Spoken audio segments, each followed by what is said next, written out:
There's no need for you to go through a really restrictive diet where you start eating really boring bland foods. All right, you should still be able to enjoy this process, eat the food you enjoy eating in moderation, and train in a way that actually fits around about your life. You don't have to kill yourself to do it. All right.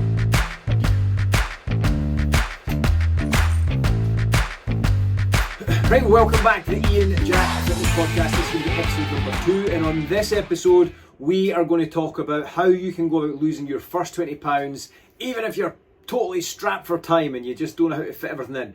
But first, before we dive into that, a couple of things. If you've not already done so, make sure you subscribe to this podcast. If you're watching this on YouTube, hit that little subscribe button and turn on your notifications so that you can get all the latest episodes as soon as they drop.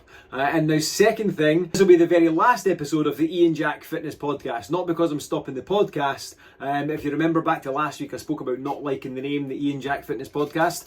So this now going forward is going to be the Fit Dad Revolution Podcast. In my business, in my health and fitness business, I help dads to kind of get control of their health and their fitness. So my company is called Fit Dad Revolution. So it makes sense. So we're going to call this the Fit Dad Revolution Podcast. It will speak about all things to do with health, fitness, mindset, being a dad, life, and all that good stuff like we spoke about last week. So yeah, that is us. We are now the Fit Dad Revolution Podcast. But as I said, on this episode today, we are going to talk about how to lose that first 20 pounds, even if you're totally strapped for time. And even if you've been trying every diet before, if you've tried all the diets under the sun and you've still never managed to kind of make any real progress, we're going to kind of lay it out for you step by step on this episode to show you exactly what to do so you don't have to fanny around going round in circles with the whole weight loss thing ever again. All right, so let's dive in.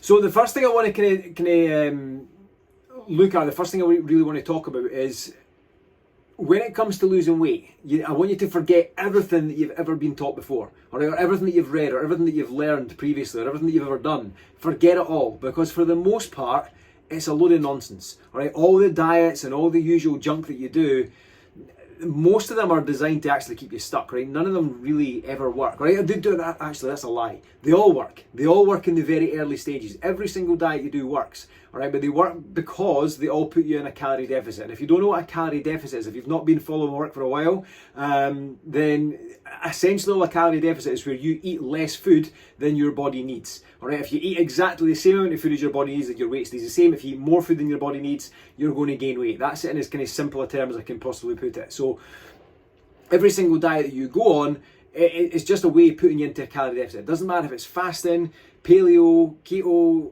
Herbalife, it doesn't matter.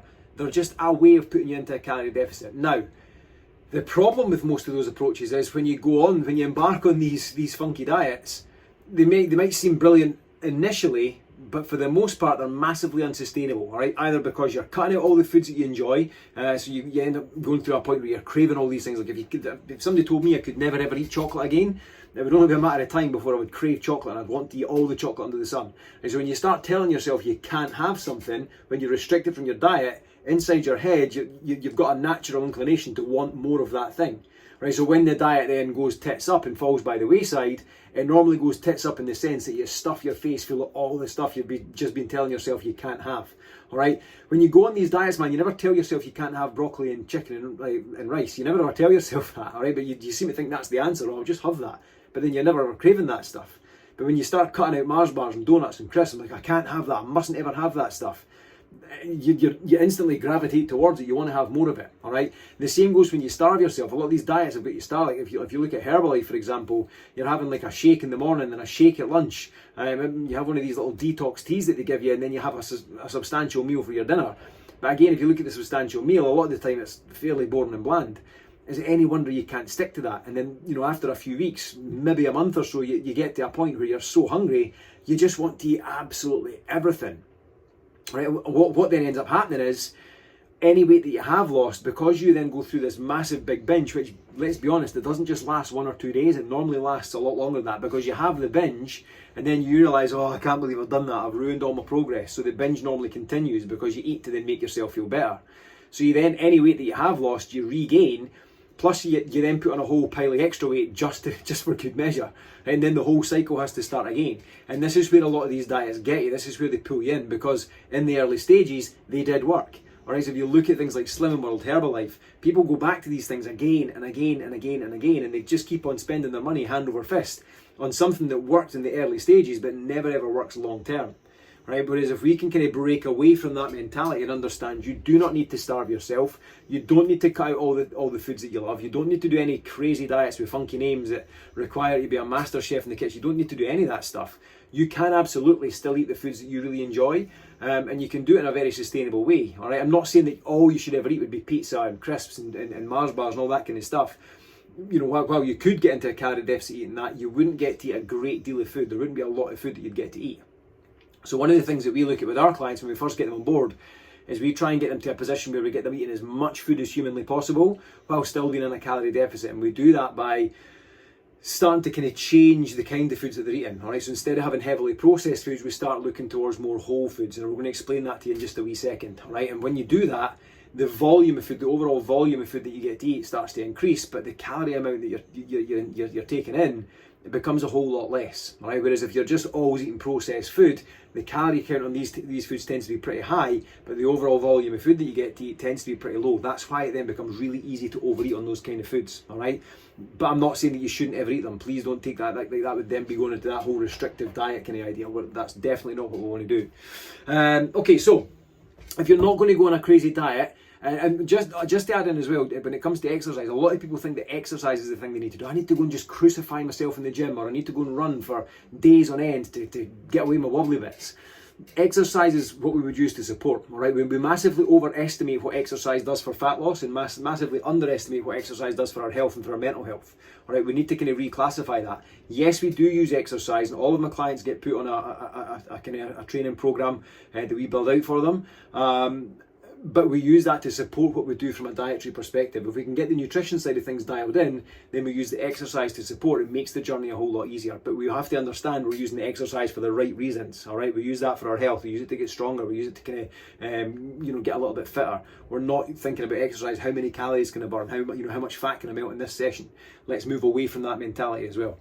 All right, so if you're not going to go on some kind of crazy mad diet that starves you and makes you hate your life, and you're not going to exercise and run yourself into the ground or until you feel like your knees are going to explode, what are we going to do? All right, I want to make this as simple as I possibly can. All right, I want to lay this out really simply. This is exactly what we do with our private clients. This is the exact framework that we use with our private clients.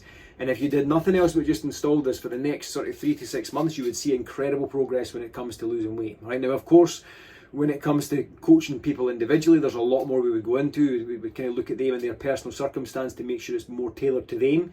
But this is a very basic framework that you can start to follow right now that's going to make a massive difference in your life. All right, so the very first thing we look at, the very first thing we start to work with anybody on is their nutrition. All right, now it doesn't matter what you do. If your nutrition's crap, if you're eating nothing but rubbishy food, like I said earlier, you could just eat pizza, Skittles, crisps and Mars bars and be in a calorie deficit, but you'd feel like crap.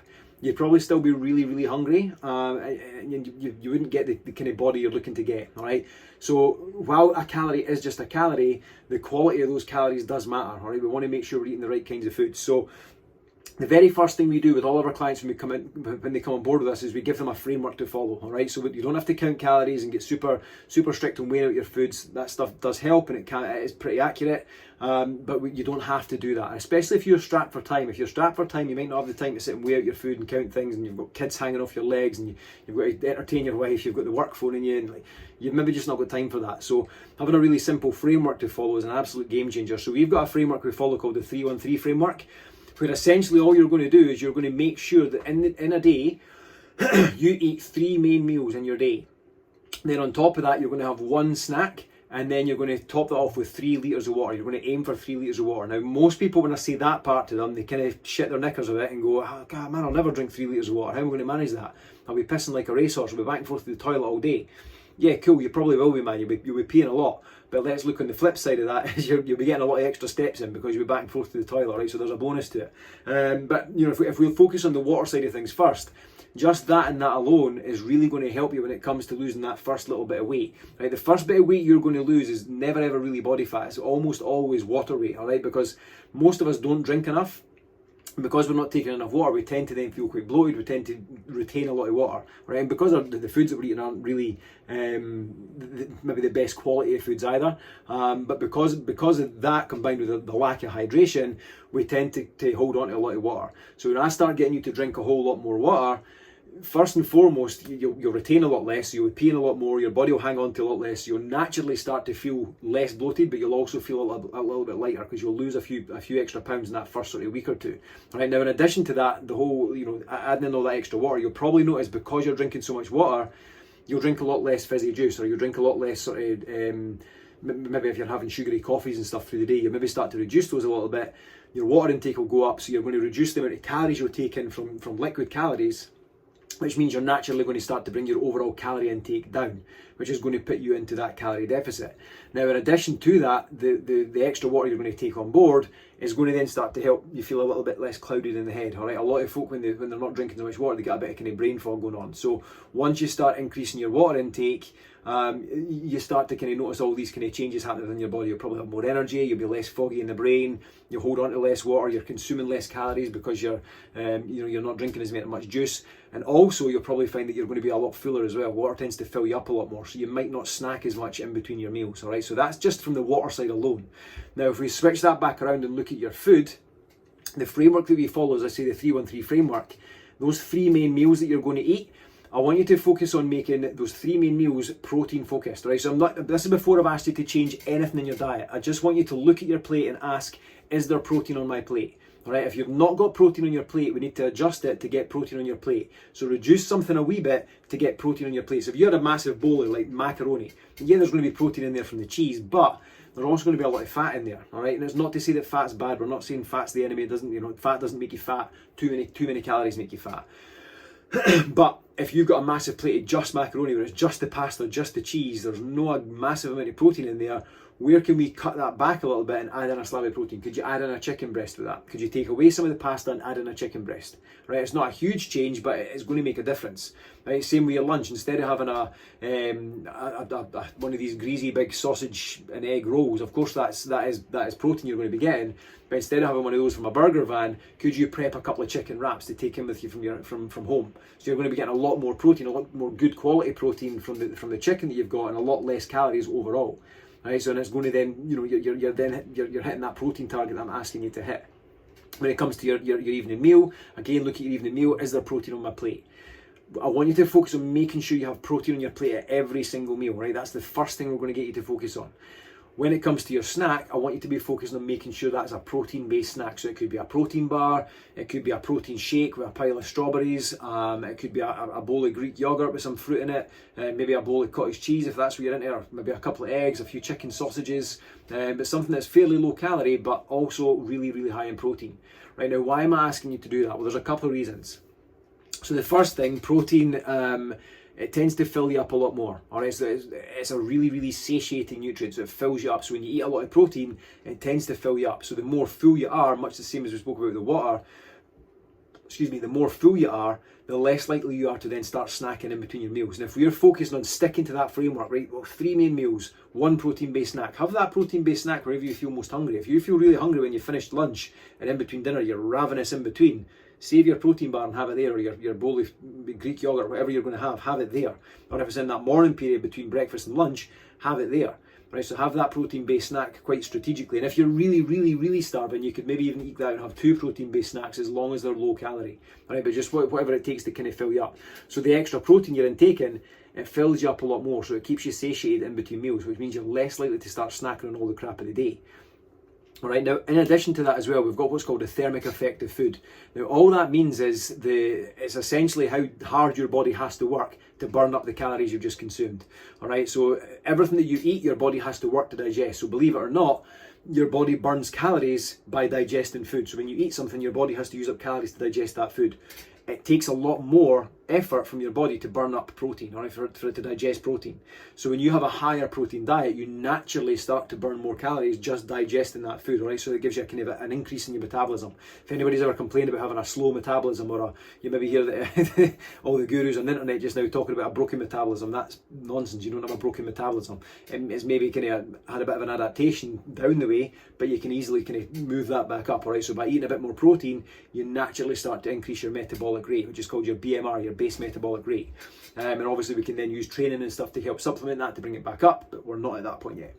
So just by increasing your protein, you can naturally start to increase your metabolic rate, which means you're burning more calories and try to digest and break down that protein. All right, so when you've got that, like, that's the very first thing we look at. Let's just get you eating more protein, following this framework, and drinking that water. Those are the first things we do. Now from there, all right, from there, we've not even really changed your diet yet. All right, we've not changed anything in your diet. All I've asked you to do is focus on protein.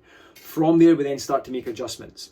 So we look at what you're eating. Like, so let's go back to that macaroni example. Right, I know I love macaroni, man. I absolutely love it. But it is a calorie bomb, depending how you make it. When I make it, it's a calorie bomb. I've got all the cheese in it, like 3 different types of cheese and cream and all sorts. It's brilliant. I love it. All right, and I put sausage in it. It's the best thing ever. I might have macaroni for my dinner.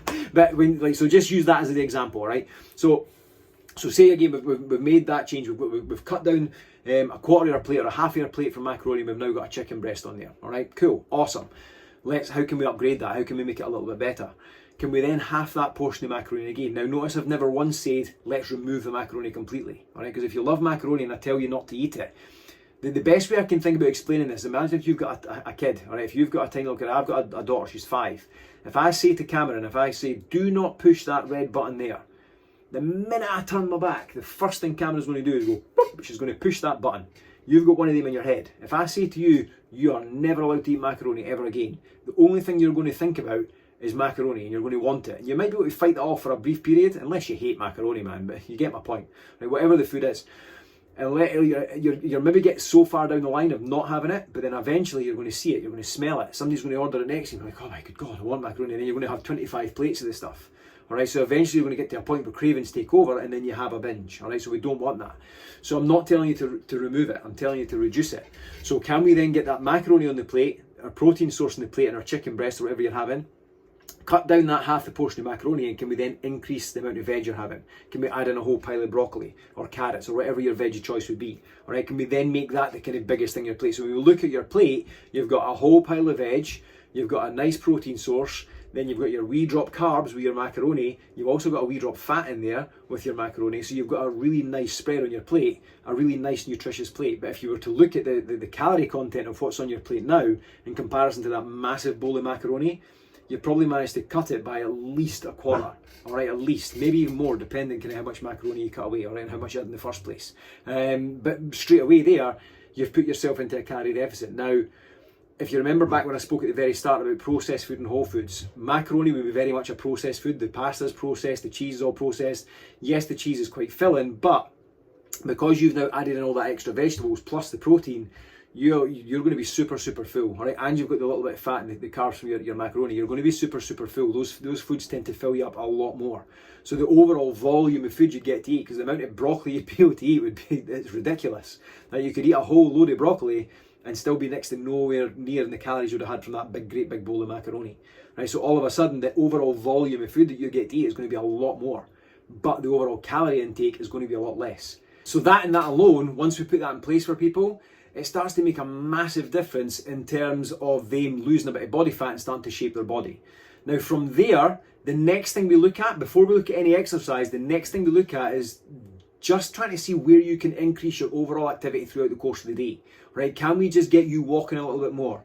And you know, if you maybe can't, you're maybe not in a position to go out and get 10,000 steps all in one shot. Not a lot of people are, and I totally understand that.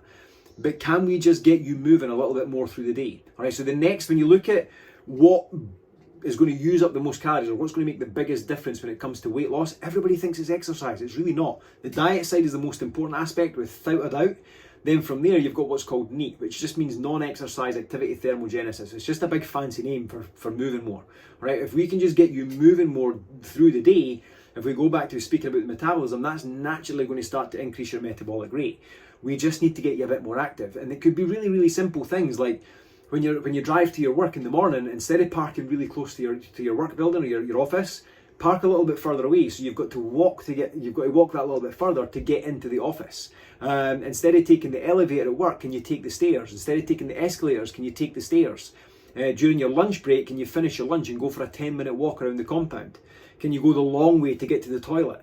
All right, so silly little things that maybe don't seem like much, but when you add them up over the course of the day, they're going to make a massive difference. And then from there, if you can then get like a little 10-minute walk in or a 15-minute walk in, maybe you go out with the family, get the kids out on their bikes, like whatever it may be, if you can then add that in on top, you're then going to make a huge difference in, when it comes to actually shifting a bit of that weight. And we use that then to support what we're doing from a nutritional standpoint.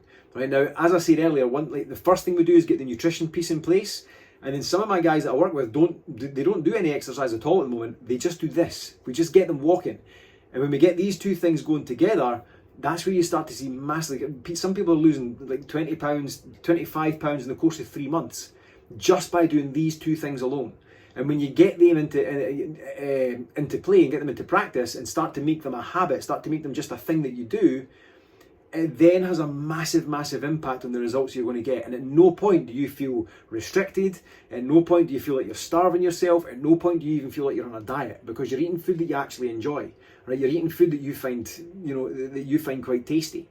Right? And you're not killing yourself with exercise. You're just going out and just getting yourself moving, so your body naturally starts to feel better.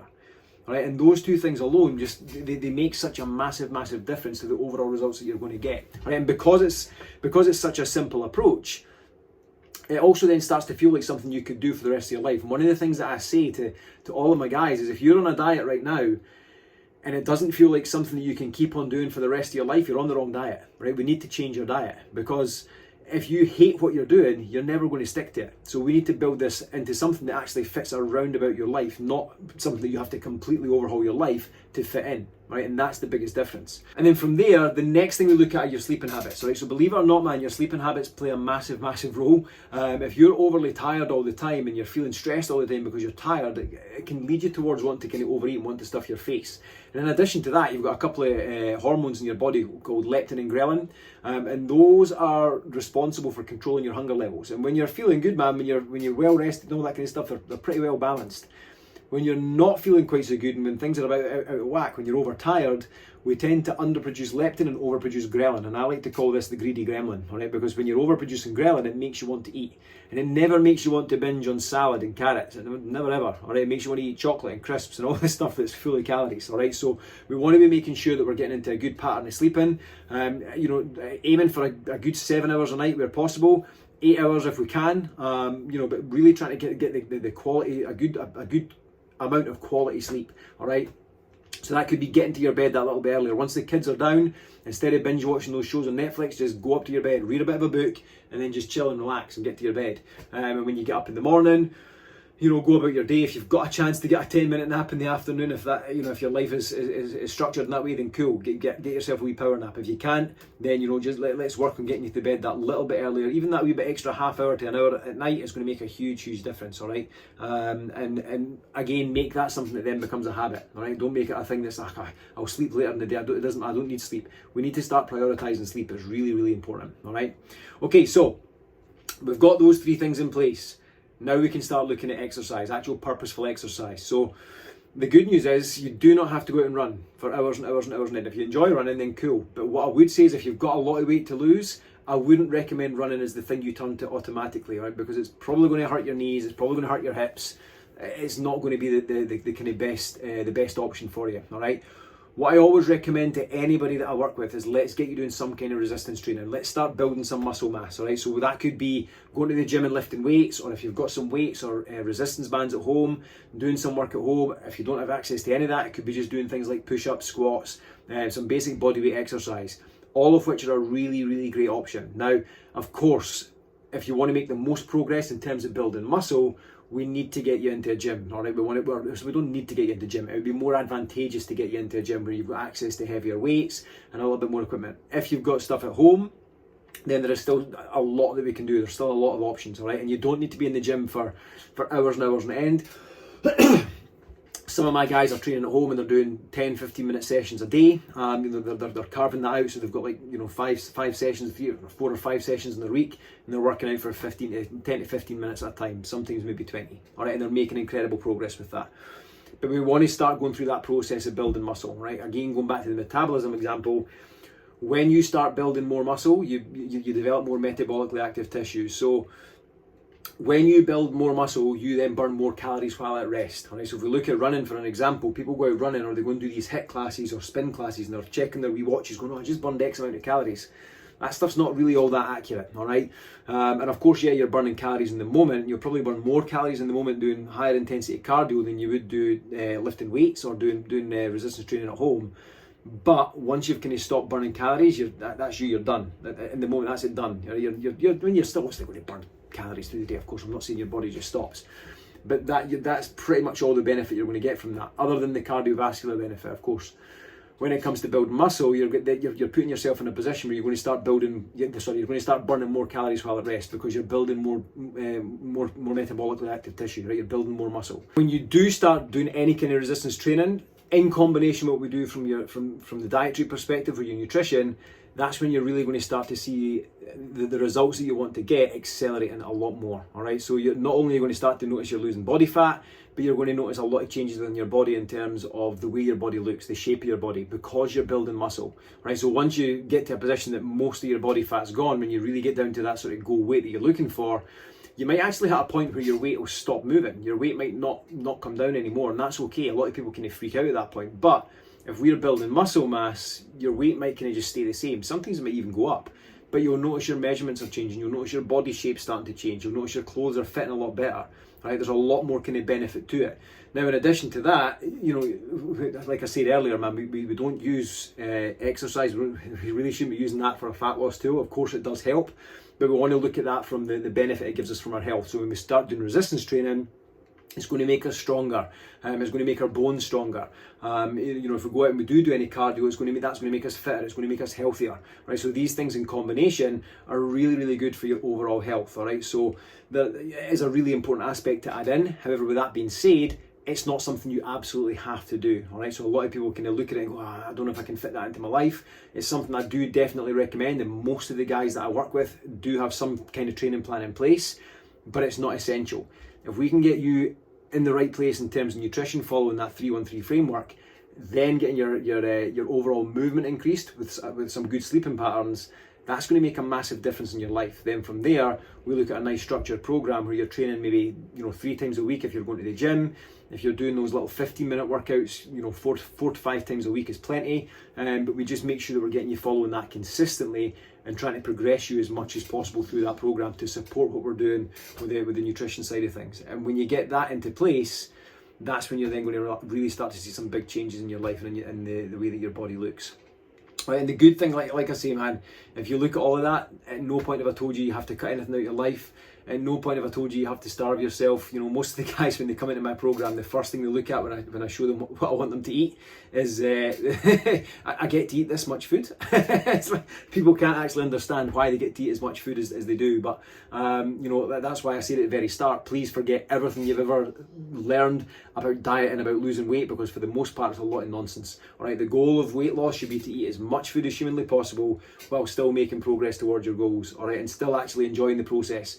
Unless you want to be a competitive bodybuilder on stage, there's no need for you to go through a really restrictive diet where you start eating really boring bland foods. All right, you should still be able to enjoy this process, eat the food you enjoy eating in moderation, and train in a way that actually fits around about your life. You don't have to kill yourself to do it. All right. But yeah, that's it. That's a really simple framework. I hope that made sense. I would love to hear any questions that you have on this. If you have been somebody that's been going round in circles for a while, jumping from diet to diet, and you've lost weight, gained weight, lost weight, gained weight, and you've been going through that process for a while, I would love to hear your thoughts on this, man. And I would love to hear if you're going to put this into practice. All right, so leave me a little comment down below. Let me know what part kind of stood out for you the most. And if you want to kind of get a little bit extra help with this, you can shoot me a little message over on Facebook or on Instagram. If you find me on Instagram at IanJackFitness, if you shoot me a little message, I can send you across a training video that lays out the 3-1-3 framework for you. But yeah, I'd be more than happy to ping that across to make sure you've got a full understanding of it. But that is us for the second episode and last episode of the Ian Jack Fitness Podcast, and the first episode of the Fit Dad Revolution podcast. So until the next one, we'll see you then. Take care.